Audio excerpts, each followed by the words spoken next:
Bonjour à toutes et à tous, je m'appelle Frédéric Nicolo, je suis le graphiste de Memento et voilà, je vais répondre à toutes vos questions. Alors, Mano me demande, pourquoi avez-vous choisi ce métier? Eh bien, écoute Mano, quand j'étais petit, moi je dessinais, donc je voulais faire de la BD au départ. Et, euh, et puis finalement, ça s'est pas passé comme ça, mais c'était ma première inspiration. Et après, du coup, j'ai découvert un peu ce qu'était le métier de graphiste. Je ne savais pas que ça s'appelait comme ça, hein. Et j'ai compris qu'en fait, graphiste, eh ben, c'était faire des images, mélanger des textes et des images, ou des dessins, ou des créations visuelles comme ça, qui pouvaient illustrer ben, des pochettes de disques, des t-shirts, des planches de skateboard. Voilà. Et je me suis dit, oh là là, mais c'est ça que je voudrais faire, moi, en fait. Et du coup, ben, je me suis lancé là-dedans. Et en fait, maintenant, je continue à faire du graphisme beaucoup pour le monde de la culture et des expositions, des affiches. Et ça me plaît toujours autant. Alors, comment avez-vous décidé de faire les affiches de Memento? C'est une question d'Alice et Mathis. Eh bien, en fait, c'est pas moi qui ai décidé hein, de faire les affiches de Memento, c'est Memento qui a décidé de me demander de faire les affiches. Alors, je suppose qu'ils avaient dû voir mon travail pour d'autres institutions artistiques que j'avais dû faire, puisque je travaille souvent pour d'autres lieux, j'avais fait d'autres affiches, et je pense qu'ils se sont dit, tiens, c'est ce qu'il nous faut pour Memento. Donc voilà, c'est eux qui m'ont contacté. Quelle est la technique pour créer une affiche? Me demande Noan. Alors, techniquement, pour créer une affiche, eh bien, maintenant, on fait ça avec des ordinateurs, hein, avec des logiciels qui sont faits pour ça, des logiciels de mise en page, des outils. Mais en fait, c'est un peu le même travail qu'on faisait avant sans les ordinateurs, hein. C'est-à-dire que il fallait qu'on crée une image qui soit propre un peu à l'univers demandé par l'exposition. Donc, à nous de voir comment on allait faire et de mélanger ça avec du texte en fait pour que ça fasse un peu comme une publicité si tu veux. Donc voilà, c'est ça un peu la technique, mélanger du texte et de l'image. Ben, un peu comme une affiche de film, si tu veux. Il faut qu'on comprenne en voyant l'affiche de quoi ça parle, plus ou moins. Ou comme les pochettes de disques. Moi, les pochettes de disques, c'est ça qui m'a beaucoup inspiré quand j'étais jeune parce que c'était là vraiment où je voyais beaucoup de créativité, et en plus comme j'aimais beaucoup la musique, j'en voyais beaucoup. Et c'est un peu ce que je fais, à part que c'est pour des expositions d'art, mais c'est finalement un peu pareil, c'est le même métier en tout cas. Alors Maxence me demande quelles sont les dimensions réelles d'une affiche. Eh bien Maxence, il n'y a pas de dimension réelle d'une affiche en fait.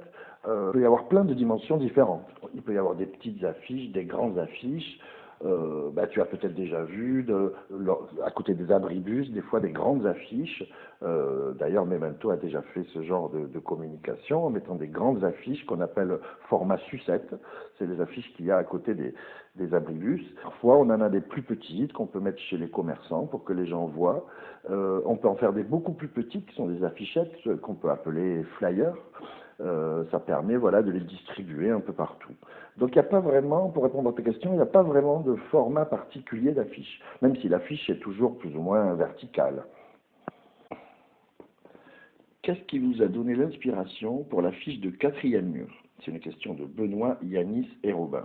Eh bien, pour l'exposition quatrième mur, comme c'est une exposition où il y a plusieurs artistes, c'est toujours difficile d'en mettre un en avant sur l'affiche plus que d'autres.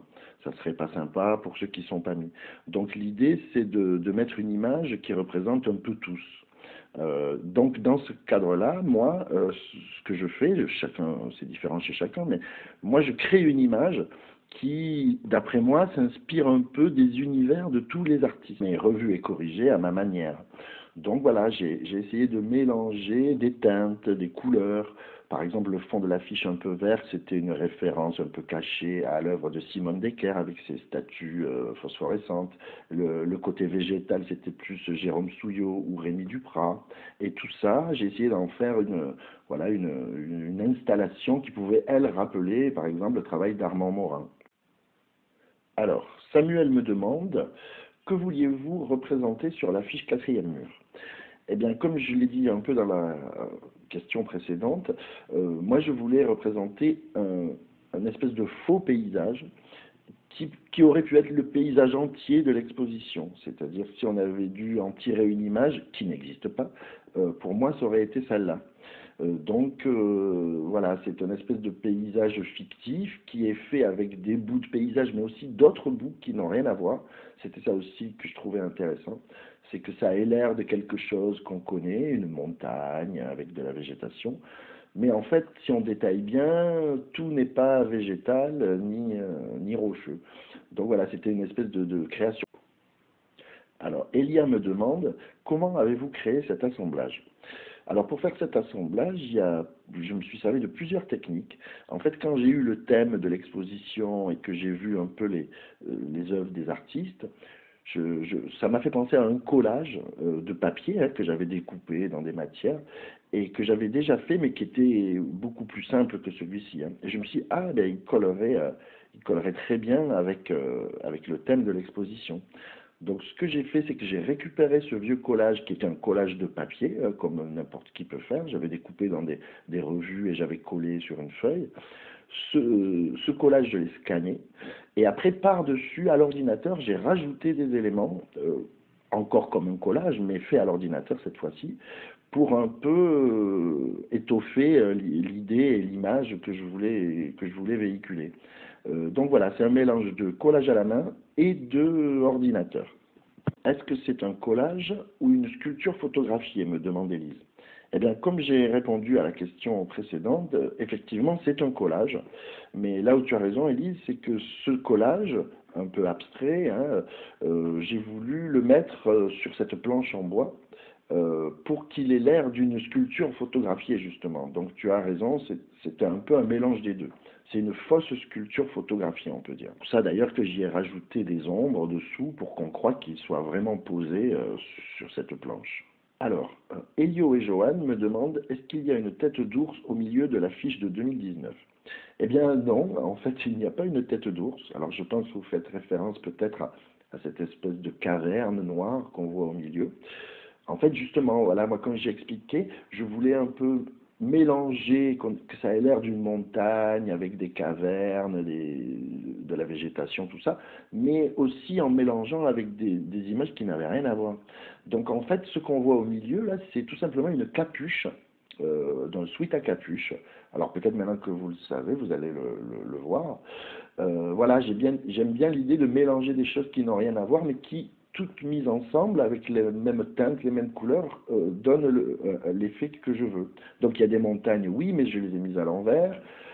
À droite, en bas, on voit une espèce de gros caillou. En fait, c'est pas un caillou, c'est des taches de bombe. À gauche, le blanc, c'est de la peinture. En fait, c'est pris dans un tableau. Et au milieu, en bas, ce qu'on voit, c'est le coude d'un monsieur. Donc voilà, c'est pas du tout, tout n'est pas du tout des bouts de montagne ou de végétation. Emma me demande, est-ce que vous aimez toujours les thèmes sur lesquels on vous demande de faire une affiche? Eh bien, non, on n'aime pas toujours les thèmes, mais ce qui est intéressant, c'est de chercher, de trouver.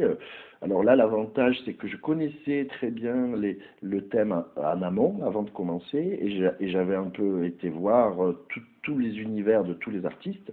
Donc ça, c'est important de se documenter, de voir un peu quelle va être la teinte, la couleur, l'ambiance d'une affiche et de son visuel.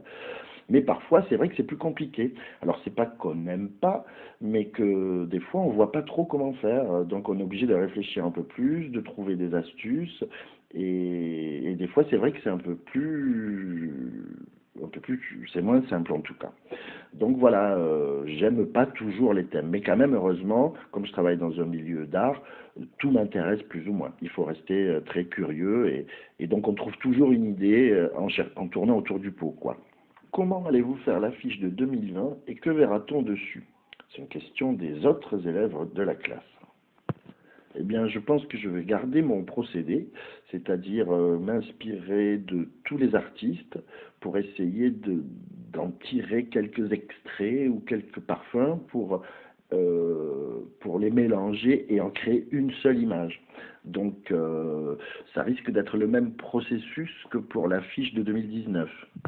Mais comme le thème va être très différent, eh bien, l'image principale va, elle, être aussi très différente. Donc voilà. J'essaie toujours d'avoir une signature, qu'on puisse reconnaître mon style, mais à chaque fois en se renouvelant. Et des fois, c'est compliqué de ne pas faire la même chose. J'ai déjà réfléchi sur plein de pistes, mais je ne peux pas trop vous dévoiler, ça sera une surprise. Mais vous verrez, ça sera un peu la même conception, en tout cas, que cette affiche, c'est-à-dire une vraie création visuelle pour la communication de Memento. Eh bien, je vous remercie pour toutes ces questions. C'était très agréable comme exercice. J'espère qu'elles répondront un peu à vos interrogations. Voilà, eh bien, j'espère qu'on pourra se voir en vrai très vite et qu'on pourra continuer ces discussions. Allez, au revoir à tous.